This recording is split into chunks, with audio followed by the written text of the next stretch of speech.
사랑하는 형제자매 여러분, 오늘은 교회력 대림절 두 번째 주일입니다. 하나님과 우리 모두를 화해시키러 평강의 왕으로 오셨던 예수님께서 다시 오실 재림을 기다리며 주님의 길을 예비하고 그분의 길을 곧게 하고 평탄하게 하라고 명하신 자비로우신 하나님께서 우리를 부르십니다. 이제 우리의 마음과 뜻을 다하여 영과 진리로 주님의 이름을 찬양합시다. 주님을 찬양하라 온 세상이여. 주님을 찬양하라 온 세상이여. 주님을 찬양하라 온 세상이여. 주님을 찬양하라 온 세상이여. 주님께서 주님의 땅에 은혜를 베푸시어 포로가 된 야곱 자손을 돌아오게 하셨습니다. 주님의 백성들이 지은 죄악을 용서해 주시며 그 모든 죄를 덮어 주셨습니다. 하나님께서 무엇을 말씀하시든지 내가 듣겠습니다. 주님께서 우리에게 평화를 약속하실 것입니다. 주님께서는 주님의 백성, 주님의 성도들이 망령된 대로 돌아가지 않는다면 진정으로 평화를 주실 것입니다. 참으로 주님의 구원은 주님을 경외하는 사람에게 가까이 있으니 주님의 영광이 우리 땅에 깃들 것입니다. 사랑과 진실이 만나고 정의는 평화와 서로 입을 맞춘다. 진실이 땅에서 돋아나고 정의는 하늘에서 굽어본다. 주님께서 좋은 것을 내려주시니 우리의 땅은 열매를 맺는다. 정의가 주님 앞에 앞서가며 주님께서 가실 길을 닦을 것이다. 사랑의 나누 있는 곳에 하나님께서 계시도다. 사랑의 나누 있는 곳에 하나님께서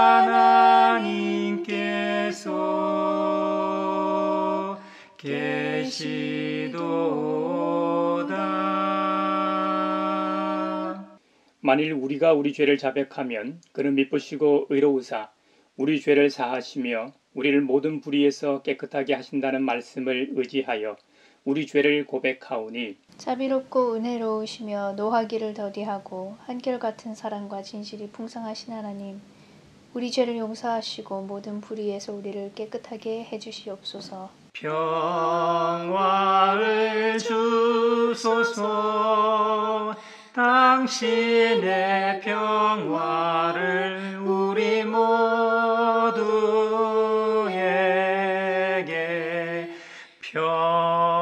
평화를 주소서. 당신의 평화를 우리 모두에게.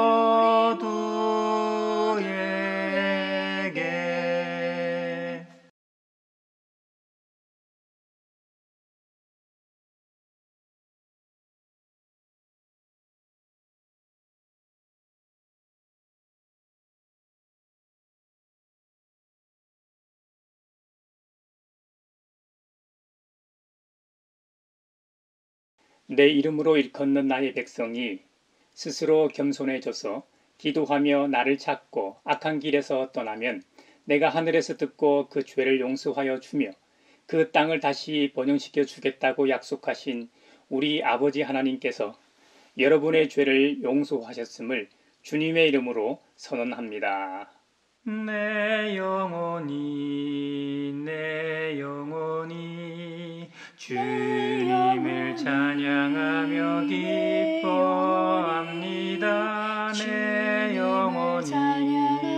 내 영혼이 주님을 찬양합니다.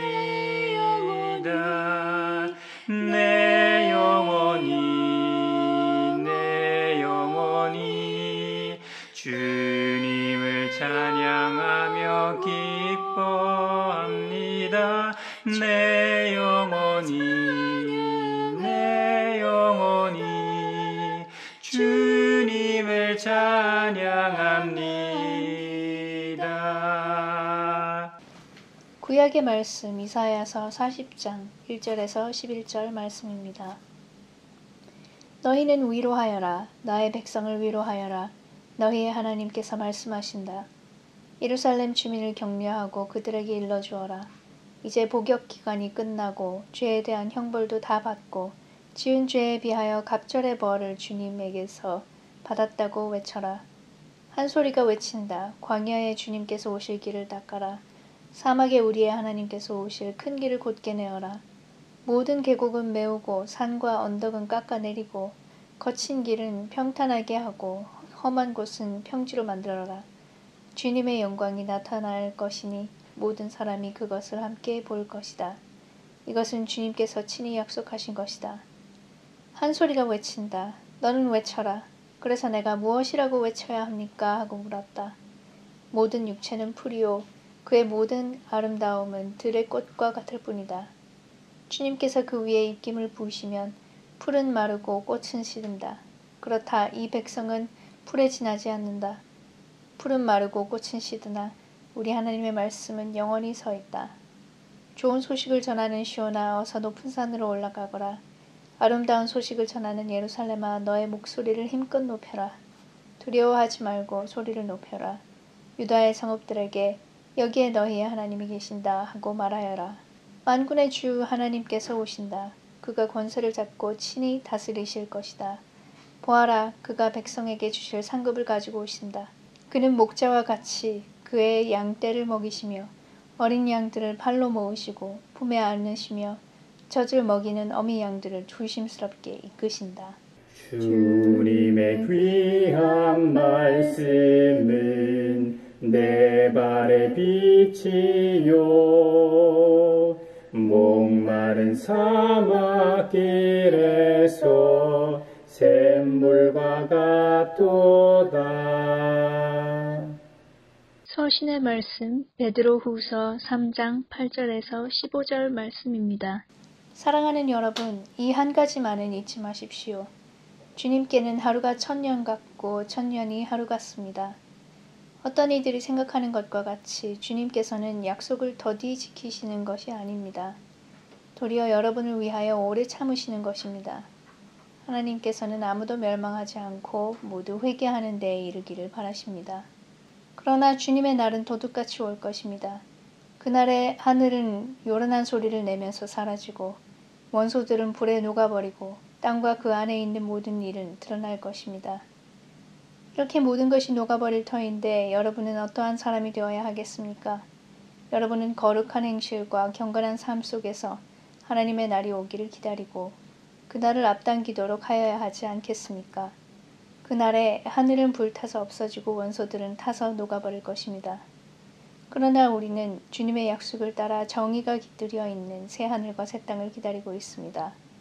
사랑하는 여러분, 여러분이 이것을 기다리고 있으니 티도 없고 흠도 없는 사람으로 아무 탈이 없이 하나님 앞에 나타날 수 있도록 힘쓰십시오. 그리고 우리 주님의 오래 참으심이 구원을 위한 것이라고 생각하십시오. 굶주린 나의 영혼을 만나로 먹이고 내 갈 길 밝게 비추니 그 말씀 귀하다. 복음의 말씀 마가복음 1장 1절로 8절입니다. 하나님의 아들 예수 그리스도의 복음의 시작은 이러하다. 예언자 이사야의 글에 기록하기를 보아라, 내가 내 심부름꾼을 너보다 앞서 보낸다. 그가 내 길을 닦을 것이다. 광야에서 외치는 이의 소리가 있다. 너희는 주님의 길을 예비하고 그의 길을 곧게 하여라 한 것과 같이 세례자 요한이 광야에 나타나서 죄를 용서받게 하는 회개의 세례를 선포하였다. 그래서 온 유대 지방 사람들과 온 예루살렘 주민들이 그에게로 나아가서 자기들의 죄를 고백하며 요단강에서 그에게 세례를 받았다. 요한은 낙타 털옷을 입고 허리에 가죽띠를 띠고 메뚜기와 들꿀을 먹고 살았다. 그는 이렇게 선포하였다. 나보다 더 능력이 있는 이가 내 뒤에 오십니다. 나는 몸을 굽혀서 그의 신발끈을 풀 자격조차 없습니다. 나는 여러분에게 물로 세례를 주었지만 그는 여러분에게 성령으로 세례를 주실 것입니다. 하늘의 깊은 지혜를 깨닫게 하시고 주 말씀 밝히 알도록 늘 도와주소서. 소외된 이들을 위하여 기도합니다. 지난 6월부터 지금까지 산업재해로 사망한 노동자가 256명에 이른다고 합니다. 태안화력발전소에서 숨진 김용균 씨처럼 산업재해로 죽어가는 노동자의 이야기는 이제 너무 흔한 일이 되어서 우리는 너무 빨리 잊어버리고 무감각해져 가는지도 모르겠습니다. 책임져야 할 사업주와 공무원에 대한 처벌법이 국회에서 속히 통과되게 하시고 산재로 목숨을 잃는 이들이 더 이상 없도록 이 땅의 제도를 더욱 정의롭게 하소서. 우리의 기도를 들으소서. 우리의 기도를 들으소서. 한국교회를 위해 기도합니다. 코로나19 사회적 거리두기 5단계 중 4단계에 해당하는 2.5단계로 격상할지 기로에 서 있습니다.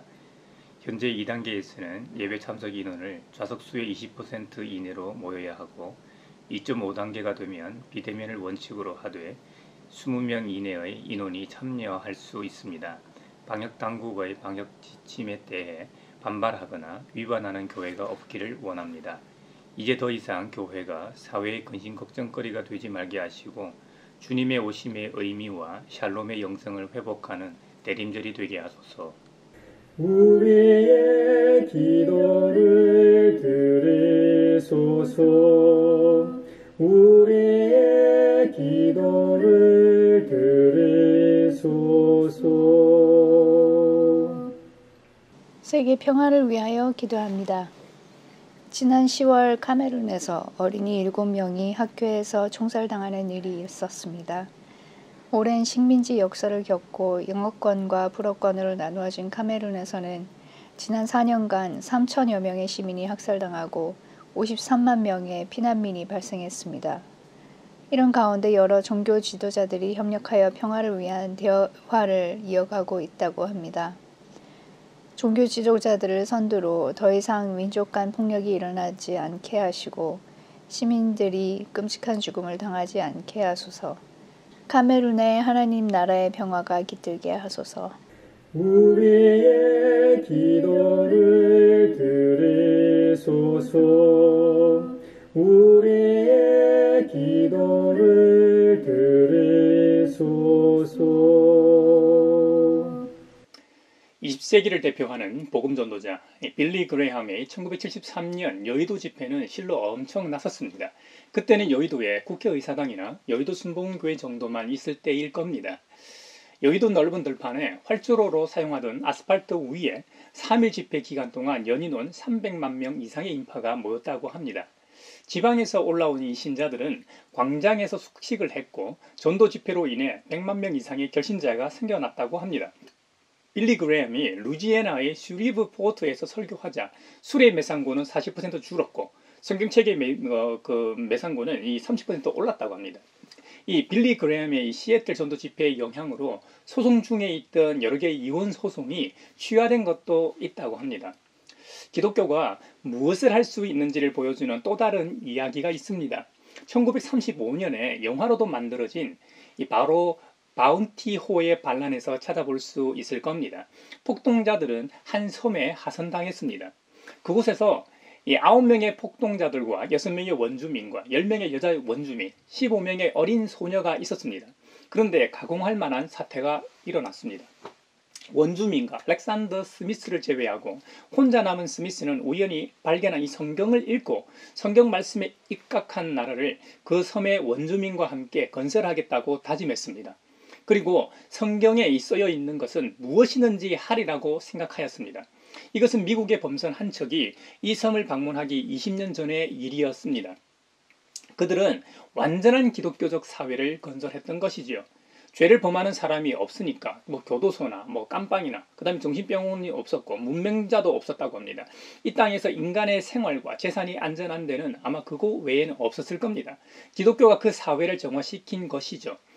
그리스도가 영접되는 곳에서는 기독교 신앙의 방부제가 사회의 도덕적 독소를 정화시키며 순결과 정결을 남긴다는 것을 잘 보여준 사례라 하겠습니다. 마가복음 본문에는 세례자 요한이 이 엄청난 복음을 전하고 있는 모습이 소상히 묘사되어 있습니다. 마가복음 1장 1절은 이렇게 시작합니다. 하나님의 아들 예수 그리스도의 복음의 시작은 이러하다. 초대교회 성도들이 그리스도인의 표식으로 땅에 적어 서로를 확인했던 이 물고기 모양의 익투스 아시죠? 즉 예수스 크리스토스 데오스 히오스 소테로의 이니셜이죠. 바로 예수 그리스도 하나님의 아들 구세주라는 내용이 연상됩니다. 하나님의 아들 예수 그리스도의 복음의 시작을 알린 후 2절부터 8절은 세례자 요한에 관하여 기록하고 있습니다.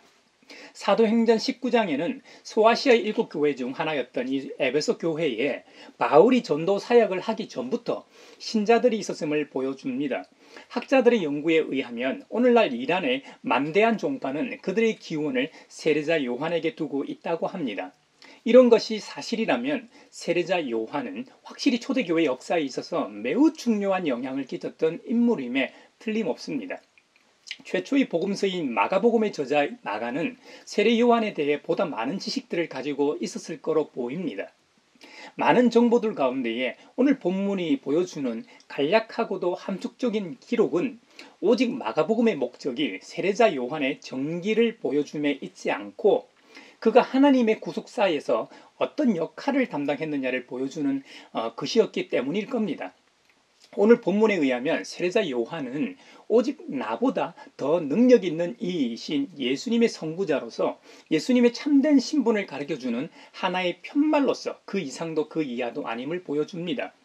이런 점에서 오늘날 한국교회의 여러 문제점 중에 교회 세습이라든지 지나친 목회자 의존증이라든지 교회 내 권력과 기득권 등 여러 사안에 대하여 시사하는 바가 크다 하겠습니다.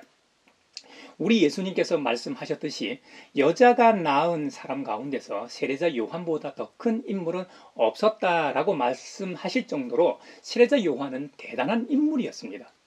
우리 중에 세례자 요한보다 잘나거나 내세울 게 있는 사람이 누가 있단 말입니까? 그런데도 내가 낸데 할 수 있겠습니까? 또 우리 예수님께서 말씀하시길 그런데 하늘나라에서는 아무리 작은 이라도 요한보다 더 크다라고 하셨습니다. 우리가 아무리 성공하고 잘난 척해도 천국에서는 별 볼 일 없다는 것이죠. 그러니 잘난 척하지 말라, 나대지 마라는 말씀 아니겠습니까? 마가복음 1장 3절에 보면 선지자 이사야의 글을 인용하고 있는데요. 광야에서 외치는 이의 소리가 있다. 너희는 주님의 길을 예비하고 그의 길을 곧게 하여라 한 것과 같이 그 인용 본문은 오늘 이사야 본문과 일치합니다. 이사야는 제5복음서라는 별명이 붙었을 정도로 기쁜 소식으로 충만한 책입니다. 그래서일까요? 신약 성경에서 이사야의 내용을 정말 많이 인용했는데 이사야서를 인용하는 내용 중 상당수가 40장에서 66장 이 후반부에 집중되어 있습니다. 우리가 구약보다는 신약이 좀 더 친숙해서 그럴까요? 예언서들 중에서 그 어느 책보다 친숙하게 느껴지는 이유가 인용 부분이 아마 많기 때문일 겁니다. 그 중에서도 이스라엘 회복, 특히 바벨론에서의 귀환을 다루는 장이 40장부터 48장입니다. 오늘 본문인 40장 1절에서 11절은 유다 백성이 포로에서 돌아올 뿐만 아니라 하나님께서도 직접 찾아오실 것임을 선언하는 위로의 말씀을 담고 있습니다. 이사야 본문의 시대적 배경은 바벨론 포로 시기와 페르시아 시대에 이르는 암울한 시기였습니다만 예언자나 선지자들을 통해 선포된 하나님의 말씀은 그 어느 말씀보다 더 따뜻하고 힘이 있습니다. 이사야 40장의 내용은 마치 이사야 6장에서 이사야를 선지자로 부르시는 소명장처럼 하늘의 의전 회의를 연상시킵니다. 1, 2절은 전령의 사명이 나와 있습니다. 너희는 위로하여라. 나의 백성을 위로하여라. 예루살렘 주민을 격려하고 그들에게 일러주어라. 이제 복역 기간이 끝나고 죄에 대한 형벌도 다 받고 지은 죄에 대하여 갑절의 벌을 주님 에게서 받았다고 외쳐라. 이스라엘 그들의 강제 노동은 끝났다. 그들의 죄가가 청산되었고 심지어 갑질의 벌을 받았으니 충분하다라고 외치라는 겁니다. 우리 주님께서는 유다의 죄가 이미 대가를 지불했기에 이제는 위로를 받아야 할 때가 됐다고 말씀하십니다. 주님은 그의 백성을 위로하라는 이 명령과 함께 그의 사자들을 보냈습니다. 좋은 소식은 하나님이 그의 돌봄을 받지 못하던 백성을 직접 돌보신다는 것이죠. 그 유명한 시편 23편의 내용처럼 말이죠. 주님은 나의 목자시니 내게 부족함이 없습니다. 진실로 주님의 선하심과 인자하심이 내가 사는 날 동안 나를 따르리니 나는 주님의 집으로 돌아가 영원히 그곳에서 살겠습니다. 우리 주님께서 직접 인도하시면 무엇이 두렵겠습니까? 그것으로 최고고 그것으로 끝이죠. 우리가 어릴 때 부모님과 함께 가면 무서울 게 없잖아요. 얼마나 든든합니까? 그와 같이 주님께서 직접 우리를 돌보신다는 것은 엄청난 은혜이며 축복입니다. 주님께서 직접 돌보지 않으셨기에 70년 포로 생활을 했던 것이죠. 이에 이 시대를 살아가고 있는 저와 여러분에게도 내 백성을 위로하라고 하시는 음성이 들리지 않습니까? 이 시대에도 많은 사람이 아파하고 있습니다. 이사야의 시대에도, 예수님의 시대에도, 오늘 이 시대에도 사회적 약자는 여전히 존재하고 있습니다. 우리의 도움이 절실한 분들이 있을 겁니다. 그들에게 하나님의 사자로서 하늘의 위로를 전하라는 말씀입니다. 코로나로 인해 모두가 힘들어하고 심지어 우울증까지 생긴 분들도 있고 사회적으로 암울합니다. 이때 너희는 위로하여라는 우리 주님의 말씀이 얼마나 큰 위로가 되겠습니까? 어려울 때 옆에 있는 친구가 진짜 친구라고 하지 않습니까? 저와 여러분이 찬양의 가사처럼 예수보다 더 좋은 친구 없네. 바로 제일 좋은 친구 예수님을 소개하고 전해주길 바랍니다. 그리고 우리 자신 역시 가장 좋은 친구가 되어주길 바랍니다. 물론 우리가 선하게 행해도 오해하고 꼭해하는 세력은 있기 마련이지만 말입니다. 어느 시대든 교회를 위협하는 세력이 있어 왔습니다.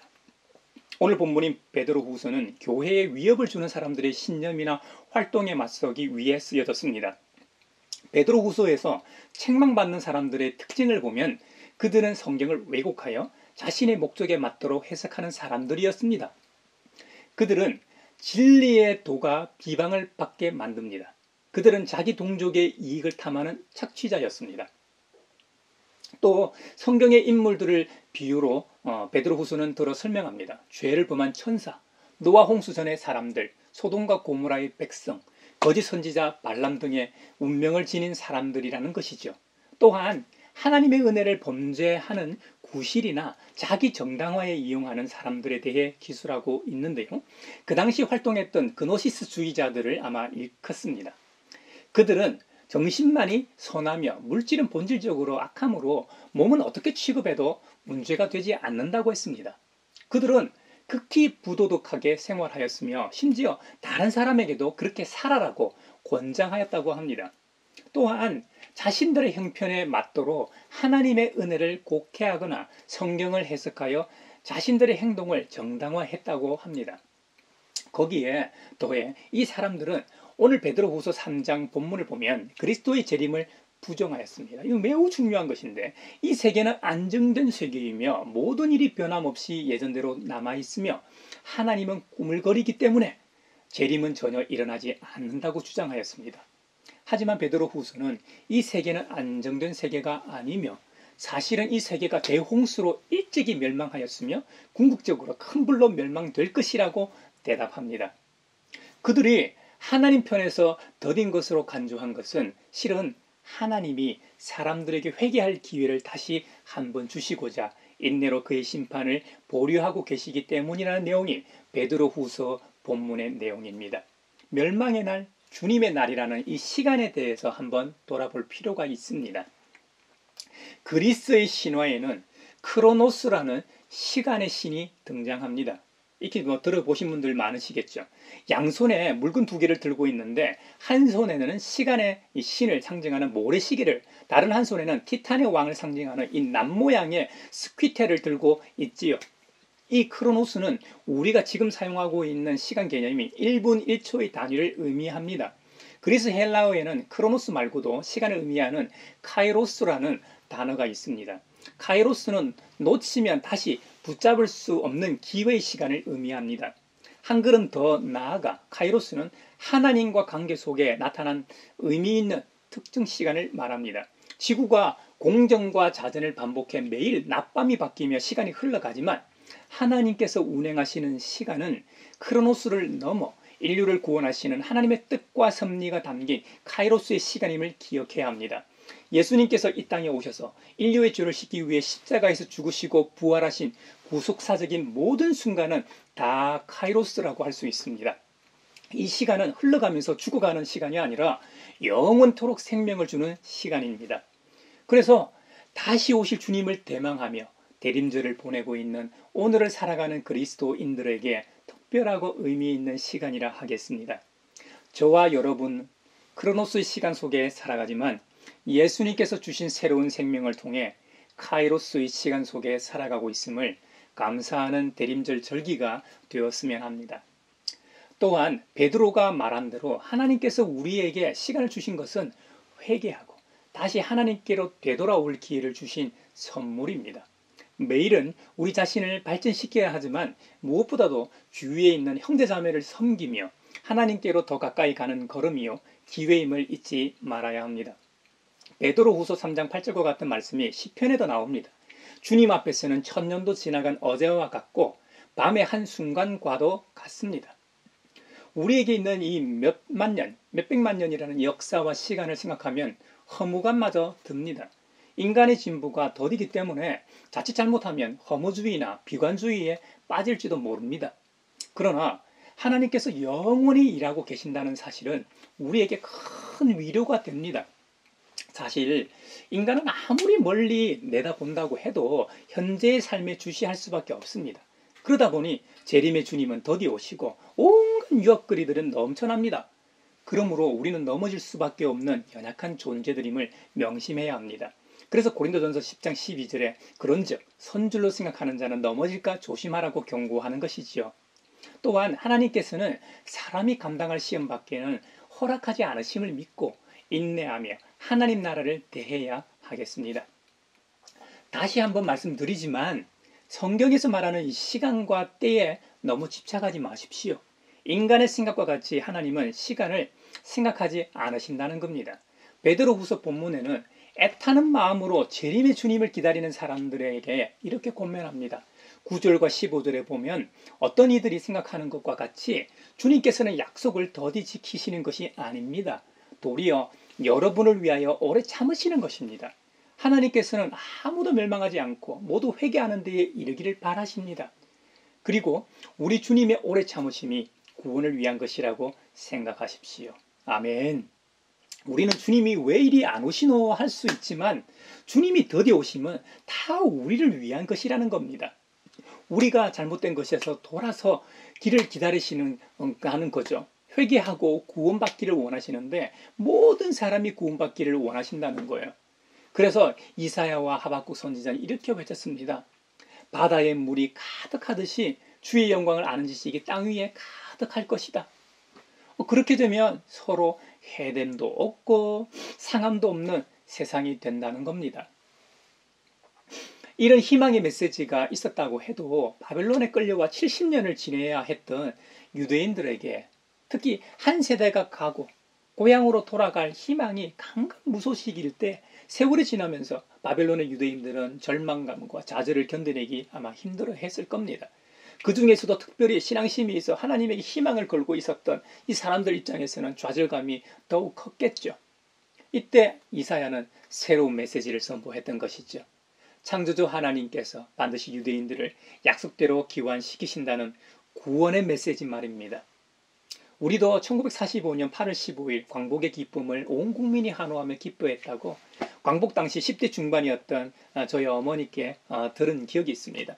이스라엘 백성들이 바벨론 포로 생활 가운데 아무 희망도 없고 모든 소망이 사라져 갈 때 이 메시지를 선포함으로 선택된 자들을 주께로 이끌었던 것처럼 저와 여러분도 코로나19로 힘들어하는 이 세상을 향하여 특히 2단계에서 2.5단계 격상을 앞두고 있고 정말 코로나 같은 이 전염병과 이제는 진짜 함께 살아가야 할 것만 같은 이 사회를 향하여 하나님의 희망의 메시지를 전해야 하겠습니다. 코로나 초창기 때 한국 교회의 모습은 실망스러웠던 게 사실입니다. 그렇다고 가만히 있을 수는 없지요. 우리가 솔선수범하면서 이 세상을 창조하신 창조주 하나님께서 다시 한번 우리를 이 전염병으로부터 자유할 수 있도록 하실 거라는 희망과 믿음을 줘야 합니다. 이 방법은 행함과 진실함으로 하기를 촉구합니다. 요한일서 3장 18절 말씀하시기를 자녀된 여러분, 우리는 말이나 혀로 사랑하지 말고 행동과 진실함으로 사랑합시다. 성경은 끊임없이 말과 혀로만 사랑하지 말라고 강조합니다. 믿음은 행함이 따르는 것이라는 강조죠. 야고보서 2장 21절에 기록하기를 우리 조상 아브라함이 자기 아들 이삭을 제단에 바치고서 행함으로 의롭게 된 것이 아닙니까? 이것은 행위 구원을 말하는 것이 아니라 믿음대로 행하라는 것이죠. 우리가 믿는 것이 진짜인데 어찌 행동하지 않을 수 있겠습니까? 라는 거예요. 창고라든 코로나가 종식했다고 하는 소식은 전 세계 기쁜 소식이 될 겁니다. 그와 같이 교도소나 감옥에 있는 수감자에게 가장 기쁜 소식은 두말할 것 없이 만기출소일 겁니다. 이사야 4장 2절에 보면 그 사실을 선포합니다. 형기가 만료되었다. 죗값을 충분히 치렀다는 소식입니다. 이제 나가도 된다는 이 소식이죠. 법무부의 공식 문서도 이렇듯 확실한 효력이 발생하건만 전능하신 하나님의 공식 문서는 천지가 변해도 변하지 않는 것입니다. 2절에 보면 이제 복역기간이 끝나고 죄에 대한 형벌도 다 받고 지은 죄에 비하여 갑절의 벌을 주님에게서 받았다고 기록하고 있습니다. 2000년 후반에 개봉됐던 이 밀양이라는 영화를 기억하시는지요? 이청준 작가의 벌레 이야기를 모티브로 하고 있는데요. 밀양이라는 영화를 보면 이 신혜라는 여주인공이 나옵니다. 33살 아직 꽃다운 나이에 남편을 잃고 아들과 함께 남편의 고향인 밀양으로 이주를 해 그곳에서 피아니스트의 꿈을 접고 작은 피아노 학원을 열고 새 출발을 시작합니다. 그곳에서 여주인공은 교회도 나가고 교우들과 교제도 나누며 삶의 활력을 찾아갑니다. 무엇보다 신으로부터 큰 위로를 받습니다. 그러던 어느 날 아들 준이 유기되는 사건이 발생합니다. 결국 아들은 싸늘한 죽음으로 돌아옵니다. 범인은 아들이 다니던 웅변학원 원장이었습니다. 여주인공은 신앙심으로 죄인을 용서하기로 결단하고 어렵게 원수를 대면합니다. 여주인공은 정말 힘들게 입을 엽니다. 주님의 사랑으로 당신을 용서하기 위해 왔습니다. 그런데 정작 용서를 고마워하고 감사해야 할 이 범인은 머리를 땅에 쳐박고 사실 사죄를 하며 감사를 표해야 하지만 너무나도 태평하게 그리고 담담하게 이미 하나님께서 자기를 용서하셔서 용서를 받았다는 충격적인 고백을 듣습니다. 마치 여주인공 신의 용서는 별 의미가 없다는 듯이 말이죠. 이건 옳은 일이 아닙니다. 이건 오늘 본문에서도 봐서 알겠지만 기독교적이지도 성경적이지도 않습니다. 오늘을 사는 그리스도인인 우리가 조심하고 주의해야 할 점은 하나님의 은총을 빌미로 자신의 잘못과 허물까지 교묘하게 정당화해서는 안 된다는 겁니다. 잘못했으면 벌을 받아야 합니다. 그래야 합니다. 사실 벌을 받아도 원래 자리로 되돌릴 수는 없습니다. 이것이 최소한의 예의이기 때문입니다. 이사야 40장의 희망의 메시지는 하나님께 범죄한 그분의 백성들이 죗값을 치르고 난 후 이루어진 선물임을 기억합시다. 보네프의 말처럼 주님의 은혜를 입은 저와 여러분은 값싼 은혜를 받은 사람처럼 믿고 행하지 맙시다. 이사야 40장 오늘 본문에는 하나님께서 직접 임재하셔서 우리를 돌보신다는 것을 설명하시기 위해 하나님을 부각시키는 이미지들이 여러 등장합니다. 이 부분이 오늘 본문의 절정이요 핵심이라 할 수 있습니다. 오실 주님과 그분의 통치 방법이 소상히 기록되어 있으니까 말이죠. 목자라든가 양을 먹이시고 팔을 모아 품에 안으시며 인도하시는 하나님이심을 강조합니다. 또 하나님의 모습과 행동이 구체적으로 잘 묘사되어 있습니다. 하나님의 음성, 길을 걸으시는 하나님, 주님의 입, 주님의 입김, 주님의 팔, 품에 안으심 등 의인화된 이 하나님의 모습이 그림처럼 그려져 있습니다. 이러한 표현들은 우리에게 익숙합니다. 아기에게 있어 가장 중요한 존재는 어머니입니다. 그 품에서 세상 근심 걱정 없이 편하게 젖 먹는 아기를 보면 젖을 먹이는 어머니만큼 안정적인 건 아마 없을 겁니다. 요즘은 애완견을 많이들 키우니까 자식같이 여기는 애완견을 안고 다니는 분들을 많이 보게 됩니다. 이건 가족적인 관계로까지 발전했기 때문일 겁니다. 가족 같은 애완견을 잃었다고 생각해 보십시오. 그리고 그 애완견을 찾았다고 생각해 보십시오. 실제로 제가 목격했는데 키우던 애완견을 그만 잃어버리고 몇 시간 동안 찾아다니다 찾은 주인이 그 애완견을 안고 쓰다듬고 볼로 비비고 뽀뽀까지 이렇게 하더라고요. 하물며 창조주신 하나님께서 피조물을 얼마나 어여삐 여기시겠습니까? 주님이 자기 백성들을 품에 안아 고국으로 기환시키는 모습을 이사야서 40장은 그리고 있는 것입니다. 이사야 40장을 인용한 마가복음 1장 본문에는 더 정확히 말하면 이사야 40장 외에도 출애굽기 23장과 말라기 3장의 내용이 합성 인용된 문장입니다. 출애굽기 23장 20절에 이제 내가 너희 앞에 한 천사를 보내어라는 구절과 말라기 3장 1절에 그가 나의 갈 길을 닦을 것이다 라는 합성문이라는 것이죠. 개역 개정판에서는 출애굽기 23장 20절에 내가 사자를 내 앞서 보내어와 말라기 3장 1절 보라 내가 내 사자를 내 앞에 보내리니 그가 내 앞에서 길을 준비할 것이요의 합성이라는 거예요. 보라 내가 내 사자를 내 앞에서 보내노니 그가 내 길을 준비하리라로 기록되어 있습니다. 마가복음에서 이와 같이 구약 여러 군데의 구절들을 합성한 것은 특별한 의도가 있다고 보입니다. 그것은 오늘 본문이 서문의 중요한 요소들, 메시아에 앞서 등장해 그분의 길을 예비하는 선구자 세 요한, 그리고 주님, 광야 등이 구약의 배경 아래에서 드러남으로써 예수 그리스도께서 구약에서 그토록 예언되어졌고 학수고대했던 참 메시아가 맞으심을 강조하기 위함입니다. 구약에서의 광야는 은혜의 장소였습니다. 하나님께서는 광야에서 이스라엘 백성과 언약을 체결하십니다. 하나님은 그들의 아버지가 되시고 그들은 하나님의 아들, 딸이 되었습니다. 그러나 이스라엘 백성들의 일방적인 언약 파기로 그들은 바벨론의 포로가 되었습니다. 하나님은 제2의 출애굽을 통한 새로운 언약, 즉 언약의 갱신을 역시 광야에서 체결하고 계심을 이사야 40장 3절 이하에서 보여줍니다. 광야에 주님께서 오실 길을 닦아라. 사막에 우리의 하나님께서 오실 큰 길을 곧게 내어라. 모든 계곡은 메우고 산과 언덕은 깎아내리고 거친 길은 평탄하게 하고 험한 곳은 평지로 만들어라. 주님의 영광이 나타날 것이니 모든 사람이 그것을 함께 볼 것이다. 이것은 주님께서 친히 약속하신 것이다. 이 광야 언약으로 인해 예수 그리스도께서 오시기 전 쿰난 공동체는 유대 광야에서 메시아의 오심을 기다렸다고 합니다. 사랑하는 형제자매 여러분도 우리가 쿰난 공동체처럼 실제 사막이나 광야로 나갈 수도 없고 그분의 길을 평탄하게 닦을 만큼 능력도 없습니다.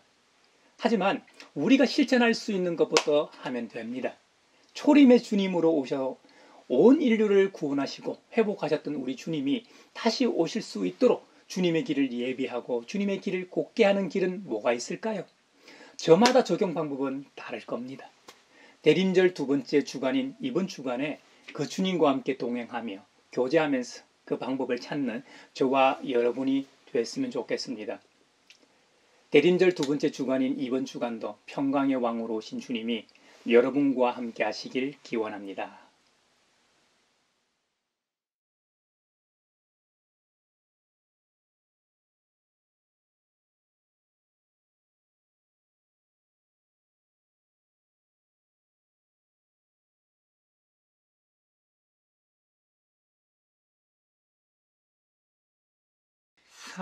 사랑의 나누 있는 곳에 하나님께서 계시도다. 사랑의 나누 있는 곳에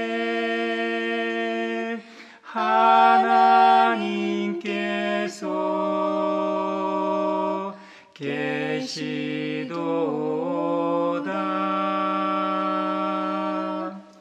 여기에 모인 우리는 우리의 믿음의 역사와 사랑의 수고와 우리 주 예수 그리스도에 대한 소망의 인내를 여기 연보에 담아 올려드립니다.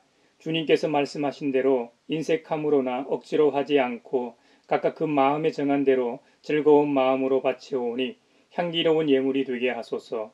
은혜의 주님, 우리의 정성을 어여삐 여기시어 주님께서 베푸신 은혜에 비하면 보잘것없지만 말씀하신 대로 미리 구별하여 드려오니 기쁘게 받으시옵소서.